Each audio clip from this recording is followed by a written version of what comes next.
مجاهدین امنیتی شاهراه کابل قندهار از کشف و ضبط 10 کیلوگرم شیشه، 1288 عدد تابلت نشاور و مقدار پودر در ولایت غزنی خبر می دهند. این مجاهدین می افزایند این مواد با استفاده از موتر نو 580 که از ولایت هلمند به ولایت کابل انتقال داده می شد، در ساحه کوتل روضه در مربوطات مرکز این ولایت دستگیر شده که در پیوند به این رویداد یک تن نیز بازداشت شده است. دا مواد خو چې دی دا په 580 کې د هلمند طرف روان و د کابل طرف ته تلل چې 10 کیلو شیشه ده او 1288 دانې د نشهیي ګولۍ دي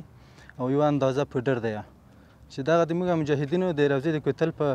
چک پوینټ په جریان کې کشف او ونیول. منصوبین امنیتی از امنیت کامل و مبارزه با جرایم جنایی اطمینان داده و از مردم خواستار همکاری های بیشتر می باشند. ولست ان شاء الله بخي بغم اوسي کاغه په هر بنا باندې کدي مواد مخدر وي کدي غلا وي کدي قتل وي کدي هر شي په دې عمومي سړک باندې الحمدلله موږ مواد مخدر په زیات اندازه باندې نیولې دي او په